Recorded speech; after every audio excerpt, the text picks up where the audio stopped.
我们母集团蓝绿企业已经在日前与乐天公司达成协议，那将把我们的球队公司的股权100%来转卖给乐天公司。南美国的总经理刘介廷是证实球队会甲100%股份卖予日本乐天集团。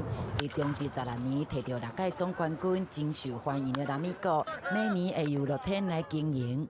ラミーゴが台湾プロ野球でこれまで培ってきたものを尊重しつつ、我々が日本のプロ野球チームであります、東北楽天イーグルスで、得た経験を生かして、台湾プロ野球のさらなる発展に貢献し、ファンの皆様に楽しんでいただけるよう、邁進してまいりたいと考えております。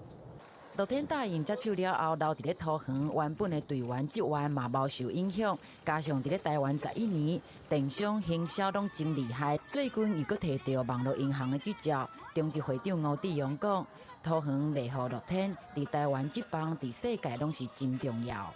有的是卖球队，有的是卖球员，有的是卖股权，有的是卖打球的权利。这个都不一样，没有一次一样，所以很难去规范。所以我们目前为止是用一个要经过其他全体同意。因为中职增加球队才有外资规定，若是转卖，其他球队同意就会使。吴志勇会带乐天来拜访说明，而乐天表示，搁伫咧讨论新的队名，确定袂是南美国。桃园是要伫咧今年总冠军了后举行比赛，好好甲球迷再见。记者综合报道。